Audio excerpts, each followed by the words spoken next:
All right, we'll say good morning. Good morning.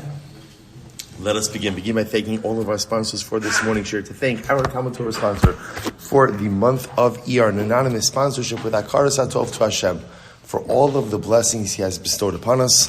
For refuah Shleima for Devorah Leah bas Chaya Rivka. May we all be zoche to witness the imminent coming of mashiach Rabbi. Our week of learning sponsors, Ariel Hayley Lichterman, in memory of Haley's mother, Linda Koteen, Devorah. We hope that in the merit of our TAMLUD, she together with Kol Cholei Yisrael will have a complete and enduring refuah. Rabbi, with that, let us begin. We have a lot to do today. Today's daf is Ayin Tes 79. And we are picking up. We did a great job yesterday. Baruch Hashem, we're going to continue our Daf Yomi winning streak in Meretz Hashem and keeping up with the program. So we are up to Ayin Chesed 78b. We left off at the two dots. Hasocher as Hacham.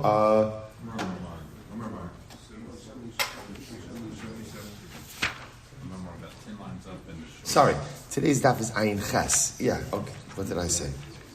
Ayin Tes, right? Good. All right, Baruch Hashem. Let's start again. Good morning, everyone. Say good. Today's daf is Ayin Ches 78, and we are picking up in Meretz Hashem. Is the right thing on here? No, I had changed it before I shut it down. Okay, that's what I was able to do. Okay, good. So today's daf is okay. Oh Hashem. Today's daf is Ayin Ches 78. We are picking up in Meretz Hashem on Ayin Zayin Levei 77b at the two dots.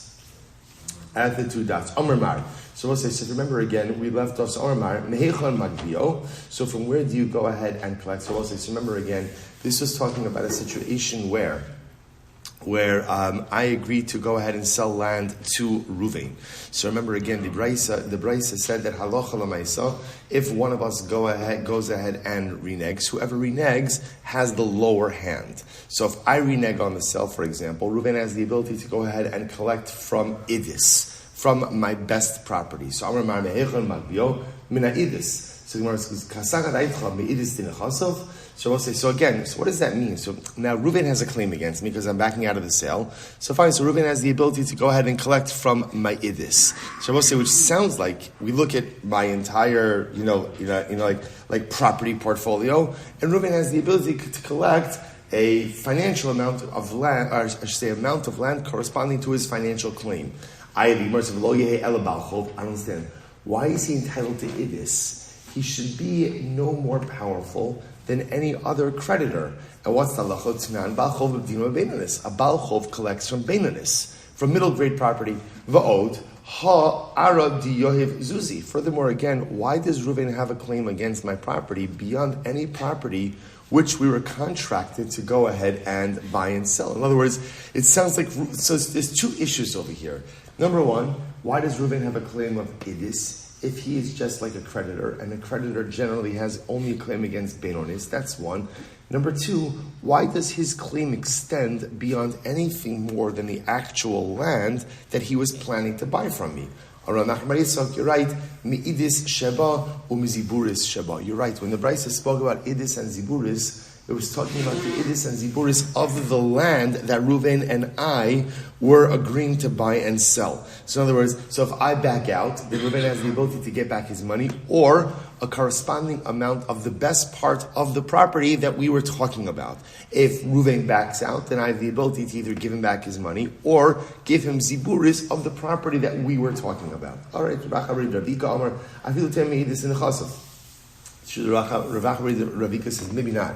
Maybe it actually means that if I, the seller, back out of the sale, Reuven has a claim, he could either demand his money back or he could demand idis property. And maybe idis property actually means idis of all of my properties. How could that be? Listen to this, is fascinating. Stam man de zaben araba alpha zuz. Remember again most of the way the Braisa set up the case?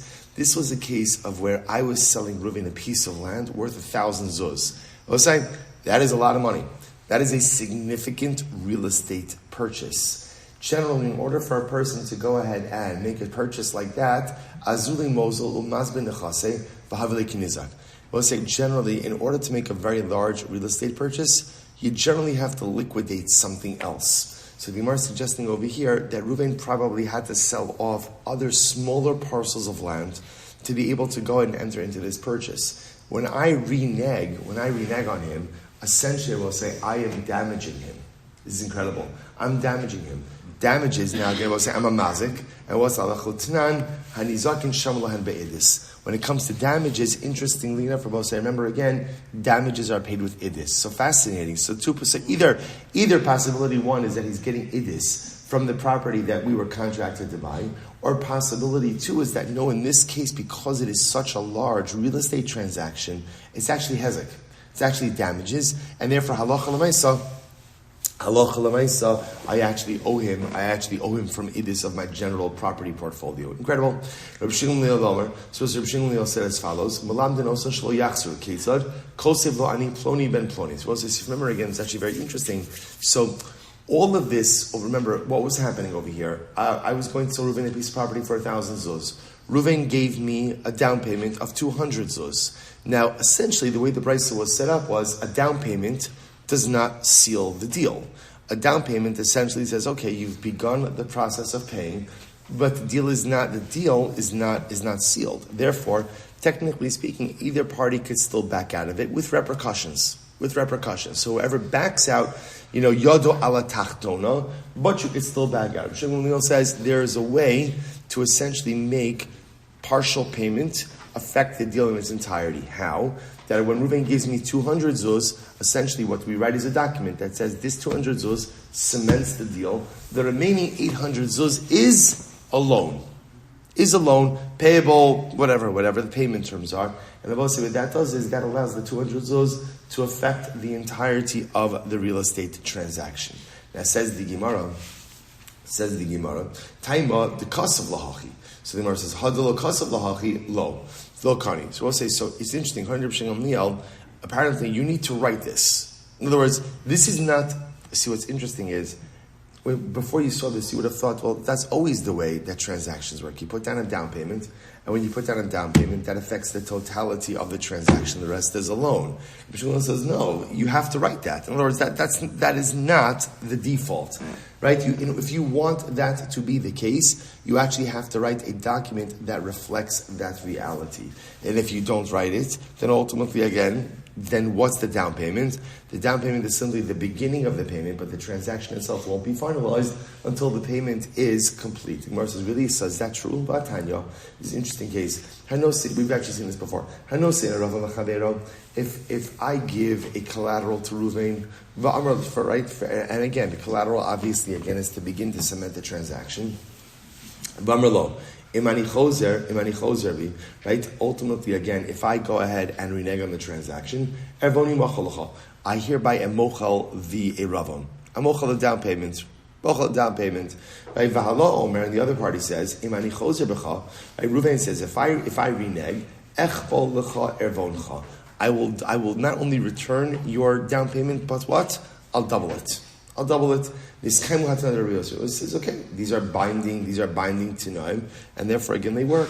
Rabbi Yossi Atami, Damar Asmach Takanya, and Rabbi Yossi goes according to his reason, because Rabbi Yossi generally holds Asmach Takanya. But remember, we've seen this before. When you make an exaggerated statement, is that considered to be halachically binding or not? Rabbi Yossi holds that it is. Rabbi Yehuda says, Dayo Shiyikne Keneged Ervono. Rabbi Yehuda says, no, that's not the way it works. Rather, again, you simply acquire whatever it is, whatever the transaction is, you only acquire corresponding to the value of your down payment or your collateral.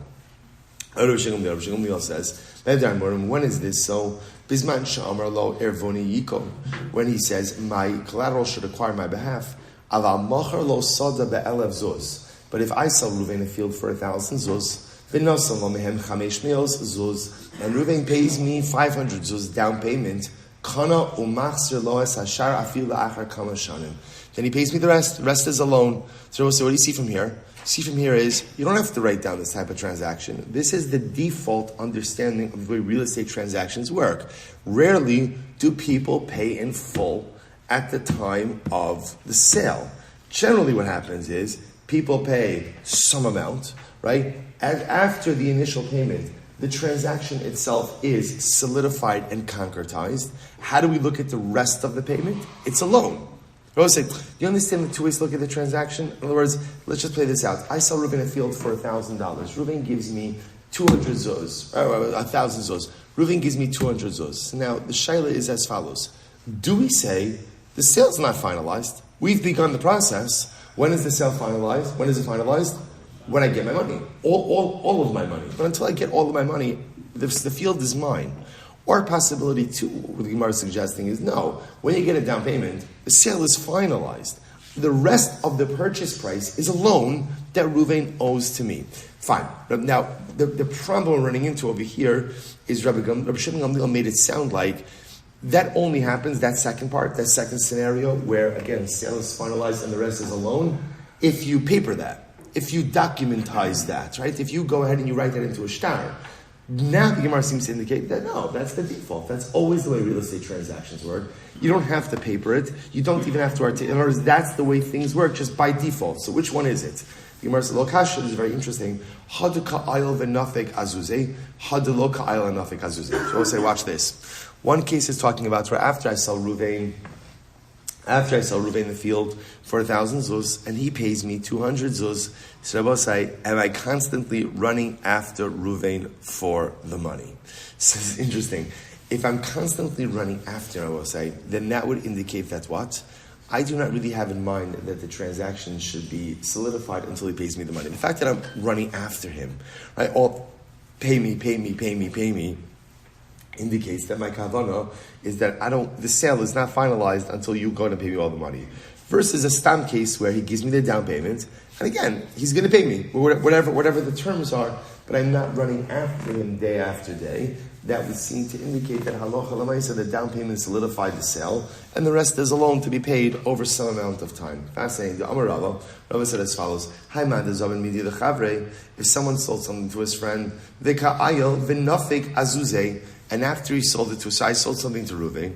Reuven gave me either a partial down payment, but every day I'm running after Reuven for the money. Lo kani. Lo ka'ayil v'nafek azuzeh kani. So Rabbi said, this is fascinating. So essentially, the Gemara is suggesting over here that what does a down payment do? Everything depends on the reaction of the seller. So if after the down payment, the seller's like, all right. Now, I will say, obviously, everybody wants their money, right? But the point is, the seller is not running after the buyer each and every day for the rest of the payment. That indicates that the down payment went ahead and solidified the sale, right? And the rest is a loan to be payable over some amount of time. Versus when the seller is running after the buyer each and every day, that indicates that the seller does not have in mind to solidify the sale until the money in its entirety is paid. Fascinating. That's it. We'll say, take a quick look at Rashi. Rashi says, Hada ayil v'nafek azuzeh, Hada tani di'ilo zakfa la b'milveh chozer, b'da ayil mocher v'nafek u'mechazer achar halokeach litin ma'osav. So when the seller is running after the buyer to give him his money, the rest of his money, gali daiti, dezuzi ansuhu limkar, I will say that seems to indicate that the seller is showing the only reason I sold is because I'm strapped for cash, right? I need the money. I need the money.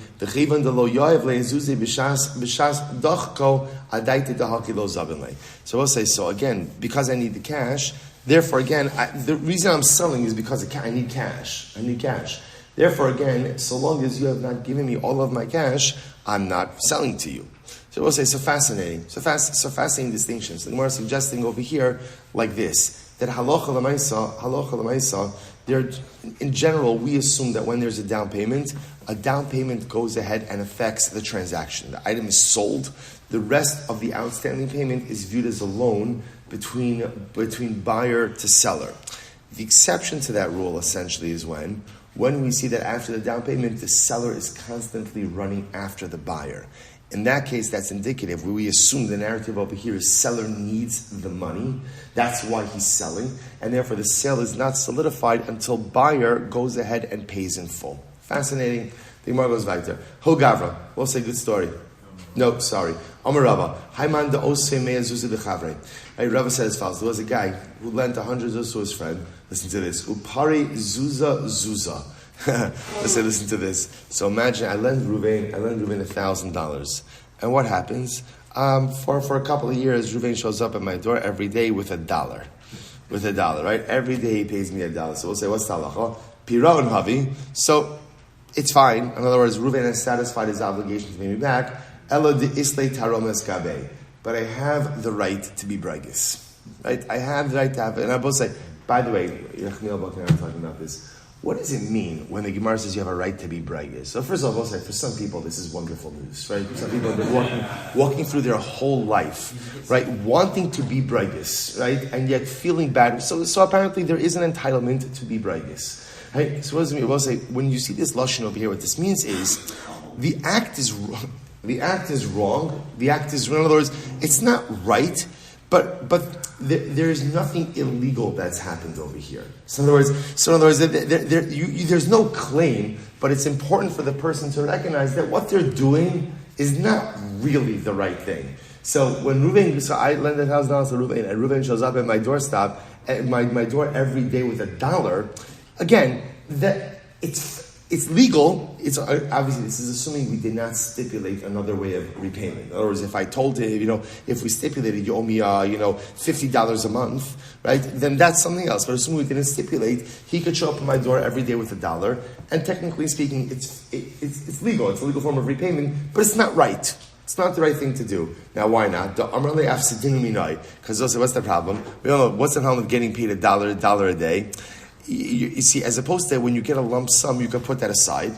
When you're getting $1 a day, the pashtos, you're just spending that $1, and therefore never really get the full measure of repayment. Okay. Next, Hagavra, the Zabon Lichanor Lechavre, Upashle Chad Zuza, V'Ka'ayo V'Nofik Azuza. So also it's very interesting. So this is a guy who sold a donkey to his friends, right? They sold a donkey to Ruvain. So we'll say, so what happened? So this is fascinating. So let's say I sold him a donkey for $1,000. And what happened? He paid me $999. $999. Okay. V'nofek azuza. And I'm running after Reuven for that $1. For that $1, right? I want him to pay me that $1. So we'll say, so what's that? So now the shaila is, what do we do? Because remember again, what did we say before? When seller runs after buyer for money, what does that indicate? That he is not solidified, the sale is not complete until the money is given from buyer to seller. The issue over here is $999 has been received, but yet I am still running after Reuven for $1. So what do we do with that? So the Gemara says, Yosef Ravashi de Kamai, but Ravashi was thinking about this, and he said, Ki agavnamai, kani o lo kani. So what's the halacha? Amrle Rav Mordechai Ravashi Hachi Amra Avimi Me'agrum Yimishmei Derava Zuza Kizuzi Dami V'lo Kani. The truth is, the amount of money is almost irrelevant. The amount of money is irrelevant. In other words, they both say the halacha is that when you sell something to someone, right, and I sell something to Ruvain, and Ruvain gives me partial payment, and I'm running after Ruvain for the rest of the payment, that is indicative that I do not consent for the sale to take effect until all the money has been paid. Whether it's $999 that's been paid and there's $1 outstanding, or, he paid me $500 and there's $500 outstanding. If I'm running after money, that indicates that halacha l'maisa, the sale is not solidified until all the money is paid. Incredible. So the Gemara says, but Rava said in such a case, where Reuven paid $999 and I'm running after $1, that really the sale is valid. So I'll say, that case could be talking about a different situation. That's where I'm selling a Reuven a really inferior field. A really inferior field. I'm not tricking anyone, but I'm selling a really inferior field. So I'll say, so in that case, of course, as soon as Reuven gives me the down payment, I go ahead and I transfer ownership. I'm eager for him to pay the rest of the money. Why? I do not want him to renege. Interesting enough, that's a case where even though the seller is running after the buyer, that's not about not wanting to solidify the money until everything is paid.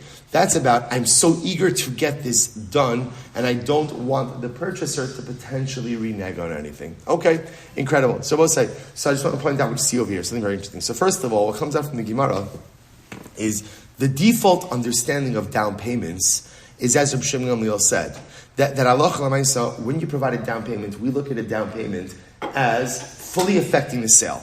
The sale is 100% valid, and what about the outstanding funds? That's a loan. That's now a debt owed from buyer to seller. That's how we normally look at transactions. Now, of course, I will say, two parties have a right to go ahead and frame a transaction however they want, but that seems to be, in general, the way that Chazal looked at down payments. That's number one.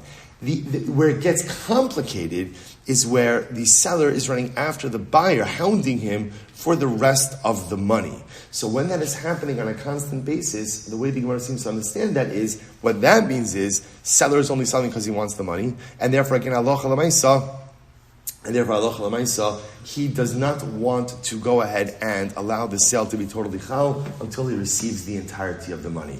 So the default is down payment ultimately affects the sale in its entirety. The rest is a loan. But when you see the seller constantly running after the purchaser, that's indicative that the seller doesn't want it to be chal until all of the money is paid. Incredible. So let's go back there. So pshita, so we'll say Ayin Chesed Aleph 78a, top of the dot. Pshita, so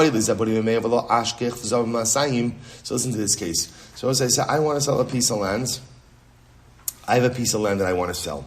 Right? I need 100 zuz. So I have a piece of land worth 100 zuz. And that's what I want to sell because I need the cash. So I'll say, but what happened? The problem is, v'lo ashkach, I can't find a buyer for my 100 zuz piece of land. So what do? V'zaben b'masayim. So I will say, instead I sell a larger parcel. Now to be clear, I didn't want to sell a larger parcel. I wanted to sell my small parcel for 100 zuz. I couldn't find a buyer for that. I now sell the larger parcel for 200 zuz. And what happens? V'ka'ayil v'nofek azuzeh. And I will say, so now I sell it to Ruvain. Ruvain puts down a down payment of 100 zuz, and I'm running after Ruvain for the rest of the money. What's the halacha? Lo kani. So obviously in that kind of case, it's clear that I don't want the transaction to be totally solidified until when? Till Ruvain pays me the entire amount. That's why I'm running after him. Listen to this. But let's say we'll say same case. I want to sell a parcel of land for 100 zuz, v'lo ashkach, and I can't find a buyer. How? Listen to this. V'itarach hava mashkach. So I'll say, but if I would try a little bit harder, right? If I would work a little bit harder, I would find a buyer. In other words, I can't readily find a buyer, but if I would work a little bit harder, I would be able to find a buyer. The Gemara says, v'lo tarach, but I did not go ahead and work hard. So in other words, I need to sell 100 zuz worth of property. I can't find a buyer. If I would try a little bit harder, I would find a buyer, but I didn't try harder. Let's say, this is like a story of life, right? It's something I need to do. It's something I really need to do. It's not getting done. If I would try harder, it would get done. But I'm not trying harder. I will say sometimes the most important thing in life is to be honest about why certain things are not happening. So we all have these things in life that are just, it's not occurring. So I content myself to say, it's just not happening. But why isn't it happening? The Gemara says, V'itarach hava mashkach. It's important to be honest. If I would try harder, I would recognize my goals. But what's my problem? The lo tarach. I'm just not putting in the effort. So at least if I'm honest with myself, why certain things aren't happening, hopefully there's a greater possibility that in Meretz Hashem they will happen later on. So I say, so what happens? So therefore I'm not trying. So therefore I don't find the buyer for 100 zuz. So I end up selling a piece of property for 200 zuz. So I'll say, so now what's the halacha? So v'ka'ayil v'nafek azuzi. And now, after I sell to Ruvain for 200 zuz, he gives me a down payment of 100 zuz, and I'm running after him for the other 100 zuz. So I'll say, so what is that? Is that like someone ultimately, again, who's selling an inferior piece of land and is running after the buyer in order that he doesn't change his mind? Or not? Or is that like a case of someone just running after the remainder of the purchase price and therefore not wanting to solidify or concretize the sale until all of the money is realized? Teiku. Gemara leaves it open. Incredible. Wow, what a powerful Gemara. So let's remember again. Next case. I hired a donkey driver. Or I hired, a wagon. Kadar literally again is a potter. But as Rashi pointed out before, the potter means a potter normally had his own wagon. So therefore, often you would go ahead and hire a potter in order to go ahead and transport something. I will say now, in this case over here, I hired these guys to do something, and what I hired them for was a Devorah oven. Devorah Ovid. Right? It was something that, again, if it doesn't get done, it's a loss. So what did the Mishnah say? So the Mishnah said that I could hire new workers and bill them. So that I hire them, they bail. Right? They bail out. Right? So now I need someone to do the job. Right? I need someone, there's a chuppah today, right? And I need them to deliver the wood or the flutes or whatever it is. It's a Devorah Ovid. So we'll say, so now what? So now halacha l'maisa, I can hire new workers, bill it to them, right? Or I could trick them into coming back to work for me. So the Gemara says, Ad kama sochra lein. So we'll say, so this is an interesting idea. So now we'll say, so obviously, when we say I can hire new workers, obviously what does that assume? I'm hiring them at a higher rate. Because right, I need last minute reliable labor. Right? Last minute, which is definitely going to be at a premium. So we'll say, so now, how much more could I hire labor for and charge that to the workers who bailed on me? To which the Gemara says, Ad kidei scharan. Rav Nachman, Ad kidei scharan. Rav Nachman says, literally, up until double the wage. Up until double the wage. And I will say, that cost has to be borne by the workers who bailed. But the Mishnah says, up until 40 or 50 zuz. They both say, this is fascinating. When the Mishnah said that halacha l'maisa, you could hire up to 40 or 50 zuz, that's a case of, I'll say, where the workers left their tools with me. Now, what is this? I'll say, look at Rashi just a moment. So let's listen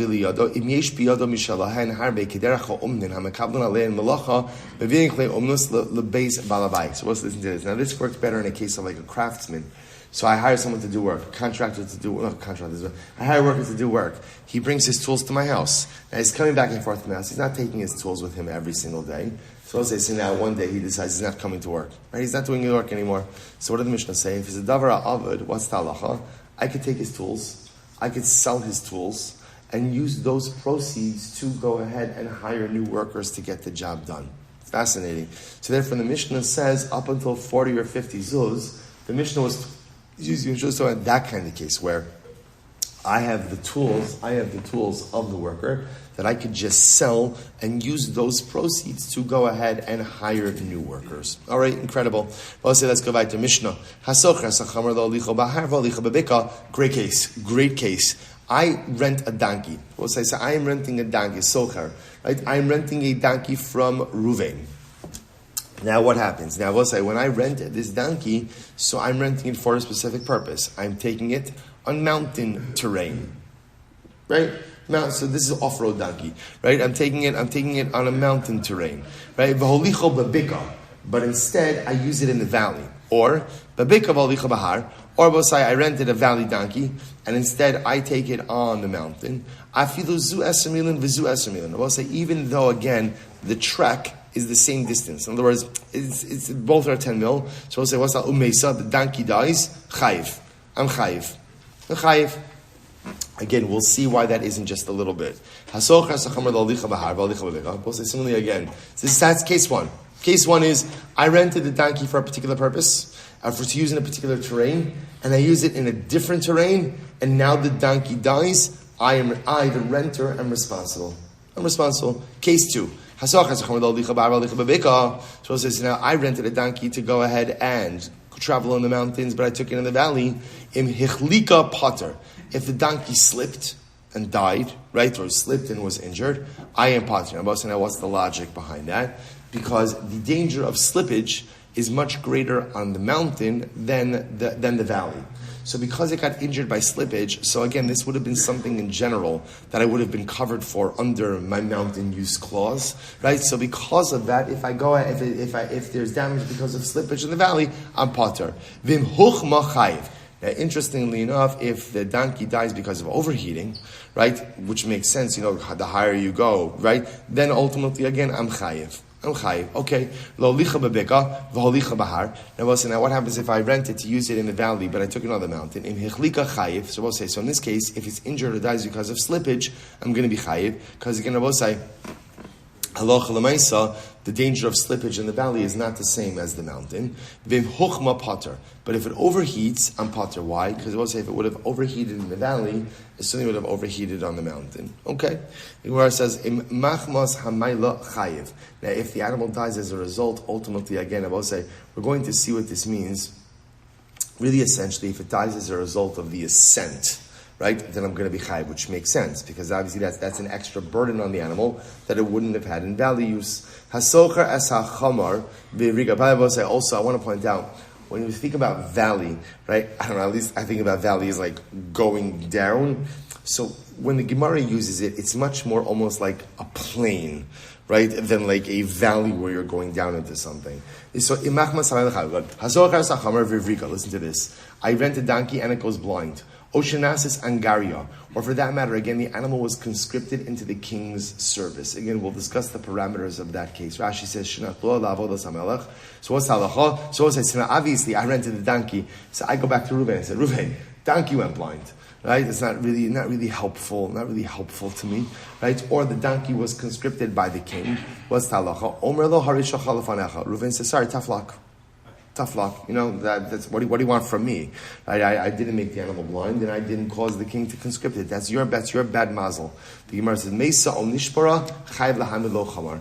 However, in general, if the animal dies or the animal is injured, Reuven, the owner, is obligated to go ahead and provide me with a new animal. Okay, so let's go weiter.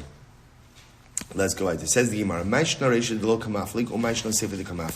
so it's interesting. In the opening statement of the Mishnah, right? So the Mishnah said that halacha l'maisa, if I rent a donkey to go ahead and use it in the mountain and I use it in the valley, or vice versa, and something happens to the animal in the changed usage, I am chayiv. The Mishnah doesn't make any mention of what happened to the animal. In the Seifa, in the second case of the Mishnah speaks about slippage or overheating.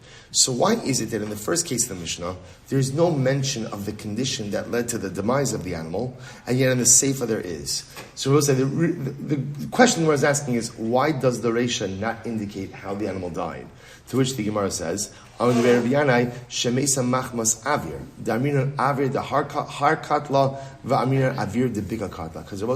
Reisha is actually talking about the following case.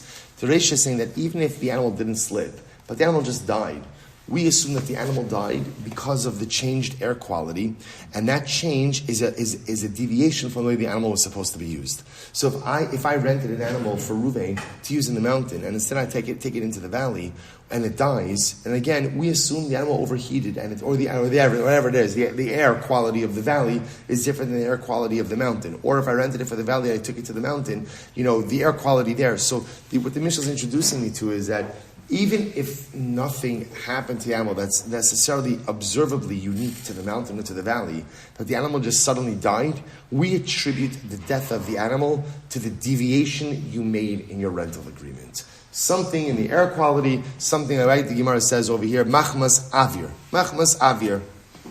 The difference in the air quality between the mountain and the valley, that's what killed the animal. What's the case? The case we'll say ultimately again is where the animal died of exhaustion. Rashi says over ayifos v'yegia mimasa holicha bahar yachalomer ayifos hamayla sha'os lo shahar hoyelo mitchila al ken ayifa la'achazman kishahalcha b'derech hachalaka. So we'll say, so we assume that again in the case of a deviation, perhaps again the animal died as a result ultimately again of additional exhaustion because you changed the manner of usage. Rabba Amar Kigon Shekisha Nachash. Rabbi says, what are we talking about a case over here? It died of a snake bite. Now what's the pshat? So watch this. I rented the animal to go ahead and be used in the mountain. I took it in the valley. What happened? Now the animal died of a snake bite. So Rabbi says, so why is that my responsibility? Because the animal was where it wasn't supposed to be. Right? It got bitten by a snake in the valley. It should have never been in the valley. That's the point. I will say, this goes along the same motif of the previous Mishnah of Kala Mishana Yado Ala Tachtona. When you change the parameters of the agreement, so that's it. Once you create the change, you bear responsibility for anything that unfolds. So we'll say this is Rabbi Meir. What does Rabbi Meir say? The Amar, here it is. Kalamavir al das shal balabayis nikra gazlan. I will say Amud Beis. This is Rabbi Meir. Rabbi Meir holds that in general, we'll say when you rent something, right, when you enter into any type of usage agreement, and you change the parameters of usage from what was agreed upon, you are a gazlan. You're a thief. Now we'll say, what's the impact of being a thief? Take a look at the top Rashi 78b, Ayin Chesed Days. Rashi says, Nikra Gazlan, The Kamalei Birshusei Lischayiv B'chol Onsal. Now, also remember again, this is back to our Bava Kama days. When you steal something, you assume full responsibility for that object, even own sin. So essentially, it's fascinating. The Gemara is suggesting over here. So therefore, in this case, I rented the donkey from Reuven to go out and use it on the mountain. I took it into the valley. That's an act of theft. That's a gazlan. Kala na'avir al dasha balabayis nikra gazlan. At the end of the day, you go against the wishes of the balabayis. I rented it to use in the mountain. I take it in the valley. I'm a thief. And as a thief, I assume full and complete responsibility for the object, even for own sin. So now, something happens to it, and the valley just dies. Because again, I want to point out, under a normal rental agreement, that's the last line of the Mishnah. A normal rental agreement, if I rent a donkey from Reuven and I'm using it in a normal way, and the animal drops dead, right? Then I go to Reuven, and Reuven's like, I need a replacement animal. I go to Reuven, and I, the renter, could demand a replacement animal. Reuven's obligated to do that. Yet, I will say, in the first case of the Mishnah, when I changed the terms of the rental, I was supposed to use it on the mountain. I took the animal into the valley, and now the animal died. Rabbi Meir says, anytime you change the agreement, kalamavri adasha balabayis nikra gazlan. Ultimately, again, I am a thief. So the Gemara says, hey Rabbi Meir, which Rabbi Meir are we talking about? Ilema Rabbi Meir did Sava. So remember, we're talking about Rabbi Meir. Let's say great, but we're in this Bava Kama case. Rabbi Meir of the dying, right, with a Y, right? Dying wool. So this now we'll say, what's that, Rabbi Meir? This now. Hanosin semer letzava letzva.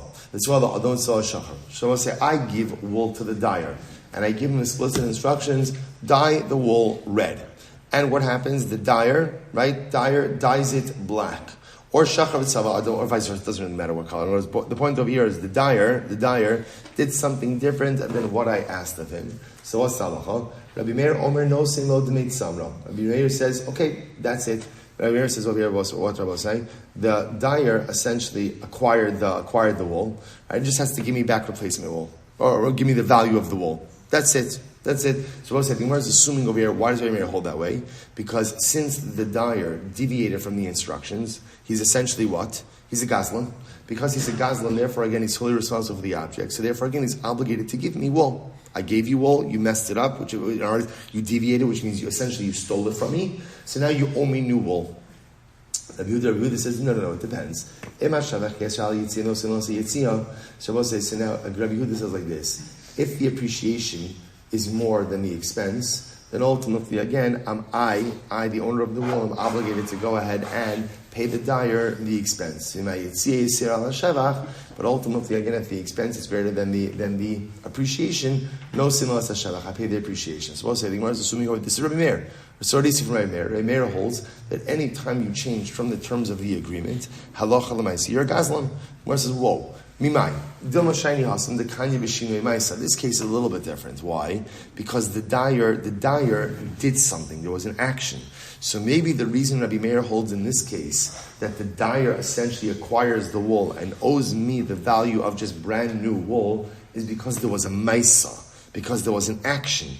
The dyer did something. I wanted red wool. He dyed it the wrong color. There's a maisa. Maybe he acquires the wool because of the maisa. So we'll say we need a different Rabbi Meir. What's Rabbi Meir? Switch Rabbi Meir. The Magvas Purim. We'll say this is such a fascinating case. So maybe Rabbi Meir of Purim collection. We'll say Matanos Lavionim. Right? So now we collect money for Purim. Disanya. The Gemara says as follows. Disanya. Magvas Purim LePurim. This is actually a fascinating halacha. It's fascinating halacha. When you go out and you collect Matanos Lavionim, that money has to go towards Matanas Levyonim. Rashi's Magvas Param Leporim, Ma'os Shagovin Hagabo and Nibnei Ha'ir, Lechalik La'anim L'sudas Porim. So we'll say, so money ultimately, again, that is collected by the tzedakah collectors for Matanas Levyonim has to go towards Matanas Levyonim. So the Gemara says, Magvas Param Leporim, Magvas Ha'ir La'os Ha'ir. If you collect tzedakah for a particular locale, that money has to remain for that locale. But ultimately, again, we're not medaktik. So what that means is, let's say we collect $1,000 from Matanos Levyonim. So then say, you know what? Really, the aniyim only need 800, right? And let's put the rest in the general tzedakah fund. We don't do that. Rather, anything collected from Matanos Levonim for the Aniyim for Purim goes ultimately again for the Aniyim for Purim. Aval, but what can we do? What we can do is when we use all of the money from Matanos Levonim, and let's say we go in and we buy animals, right, to feed the Aniyim. We shecht the animals. Now, obviously, I will say whatever is left over, right, obviously not going to throw it out, but whatever is left over could go towards general tzedakah needs. Rabbi Eliezer Omer, Maglas Purim LePurim. So Rabbi Eliezer says, the collection of Purim goes for Purim. Ve'ein ha'ani rasha likach mehen ritzua l'sandalo, ela imkin hisna b'maimad anshe ha'ir divrei Rabbi Yaakov, sham rishum Rabbi Meir. So we'll say, so listen to this. Furthermore, when the ani goes ahead and gets the tzedakah, he gets the matanos le'vionim, that money has to be used for Purim, and he can't use it even to buy himself a shoelace. So what's interesting? Salach al-Maisa, not only does the community have an obligation to use matanos le'vionim money for matanos le'vionim, but the recipient, the ani, also has to use that money for Purim, doesn't have the right to go ahead and use it for other potential needs, unless, of course, it was particularly stipulated in front of the townspeople. The Rabbi Yaakov Shalom Rabbi Meir. So we'll say, so the point over is, what do you see from here? Again, just pause for just a moment. What's the schaf? That Rabbi Meir is holding the halacha l'maisa. When money is collected for a particular purpose, it must remain for that purpose. So we'll say, sounds like what Rabbi Meir would be saying is, and what would happen? And if you were to deviate, what would that be? Essentially like an act of theft. So we'll say, remember, we're just trying to find Rabbi Meir who says, Kalamavir al das balabayis nikra gazlan. That's what we're looking for. So this sounds like this is it. But let's finish it up. From Shimon Gamliel Mekel. From Shimon Gamliel will say is Mekel. Shimon Gamliel is Mekel in general, and he says in general, money collected for tzedakah can be repurposed for other tzedakah purposes other than the ones that it has been collected for. So we'll say, by the way, you should just know in general, this happens in an interesting discussion, halacha. When you do collect money for a particular purpose, and then let's say again, maybe Baruch Hashem, you raise more than what you need. Or for that matter again, by the time you finish raising the money, the need has been cared for. So what's the halachas in terms of reappropriating tzedakah money? In general, we hold that tzedakah money could be diverted to other purposes. I don't mean like to buy yourself like a yacht, right? But I'm saying, but for other tzedakah purposes. Interestingly enough, matanos le'vionim may be the exception to that. Again, an interesting discussion, but more on that at a different time. Rabbi Shmuel Silber says, 1 second. So now we've just found Rabbi Meir. To which the Gemara says, Dilma, hasam naimi da'idaita de purim u'di'yavle, da'idaita de midi'achrini lo yavle. So we'll say, no, maybe that's a different kind of case. Why? Because in this case, matanos le'vionim will say the people who are giving money are dafka giving for matanos le'vionim. In other words, we're trying to find Rabbi Meir who makes a general statement. Rabbi Meir's general statement is, anytime you deviate from the terms of the balabayis, you are a gazlan. So the Gemara says, look, this is it. You give money for matanos le'vionim. You can't use that money for any other tzedakah purpose. Maybe that's different, because here, again, I will say, there is an explicitivity, right, that is happening over here that doesn't allow it to be repurposed for something else. To which the Gemara says, Allah ha Rabbi Meir. Here we go. Rather well says it's different Rabbi Meir. Here it is. What's Rabbi Meir? This is Shimon Elazar Omer Mishum Rabbi Meir. Hanosin dinar li'ani likach lo chalok lo yikach bo talis. Let's say this is fascinating. Right? I go over to Ruvain. Ruvain is a pauper. And I say, Ruvain, here is a dinar to buy a shirt. Ruvain needs a shirt. Here's money to buy a shirt. What's the halacha? Ruvain can't use that money to buy a coat. Or a cloak, right? A talis. Or talis lo yikach bo chalok. Or I give him money for a talis. He cannot use the money to buy a shirt. Why? Mipnei shema'avir al daito shabalabais. Here it is. Why? Because I, the balabais, am giving him money for a particular purpose. He can't use it for a different purpose. And we'll say, b'pashtos, what it sounds like is, and if he did, then what's the halacha? He's a gazlan. So we'll say, here it is. You want to say maybe not. V'dolo shani hasam. This is fascinating. I will say, maybe over here there's another concern. What's the other concern? The asul l'michshadei. So we'll say, maybe here the concern is, the reason why Ruvain can't use it for something else is because people are going to suspect me of not doing the right thing. How so? The Gemara says, the amri inshi amar planya zabina le levusha le planya anya velo zabin le. Because what's going to happen? People are going to say, we heard Silber say that he's buying Ruvain a shirt. Right? And now Ruvain's still wearing the same tattered shirt. Now what they don't know is that I gave Reuven the money, I told him to buy a shirt, but Reuven instead went and bought the talis. Right? So I'll say, so the issue over here, interestingly enough, so therefore the Gemara Rabbi Meir says, if I give money to an ani for something specific, he has to use it for that specific purpose. But maybe it's not because if he uses it for something else, he's called a gazlan.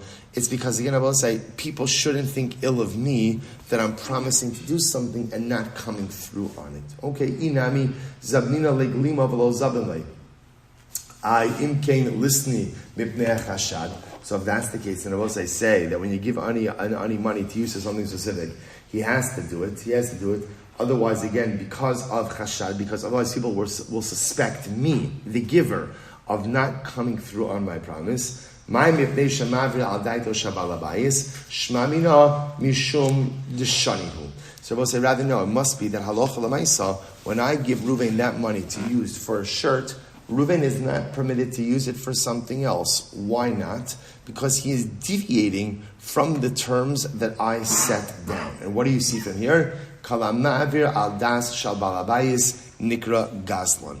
I will say you see from here that, again, this is the sheet of Rabbi Meir, that whenever you go ahead and deviate from the terms of the agreement, one is called a gazlan. So I will say, so to kind of plug this back, so this is a very possible narrative for our Mishnah. Let's say for our Mishnah. So therefore I rent a donkey from Reuven.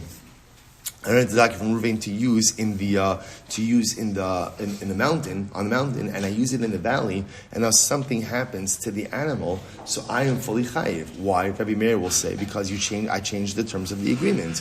And whenever you change the terms of the agreement, effectively, you're a gazlan.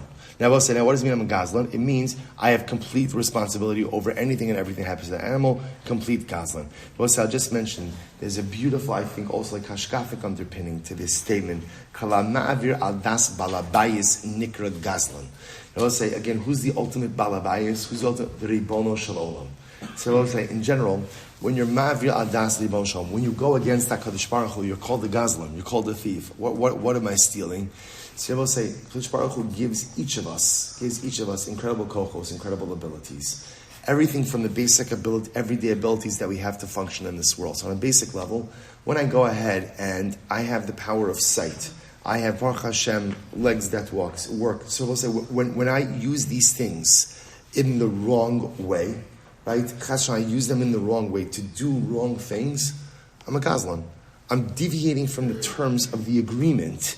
The agreement is HaKadosh Baruch Hu says, I'm giving you gifts. I'm giving them to you on the condition that you use them in a certain way, right?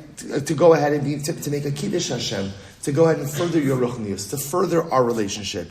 When I take those very God-given gifts and I use them in a way that I am not supposed to, Nikra Gazlan, that's theft. That's theft. So I was saying, sometimes we don't understand, like we think an Aveira is, okay, I'm going against the will of God. That's not just, I mean that, yes. But when I commit to every single Aveira is an act of theft.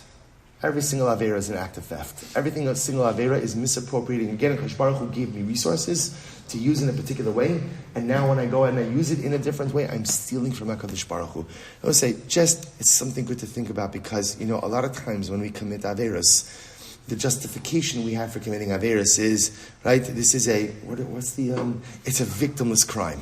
It's a victimless crime, right? In other words, that I'm doing something, no one else is getting it. It's on me. In other words, I know that I'm impacting myself, right? But Lamaisa, it's a victimless crime.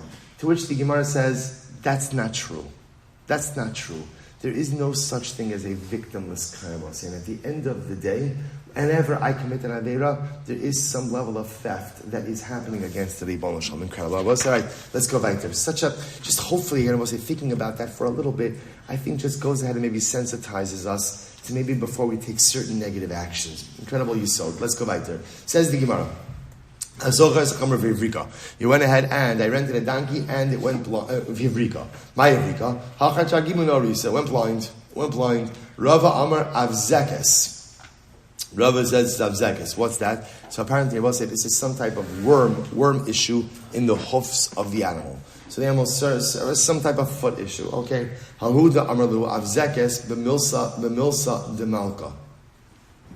Others say it's avzekes b'milk razami. Look at Rashi. Ra'isi ash sha'ochal shirayim sha'otzar melech. I saw. Actually, you know what we'll do? We'll stop over for today. We're not going to rush. We'll stop over for today. We'll pick up. Great job, by the way. Excellent. Good. We had a lot to do on Amud Beis. Fantastic.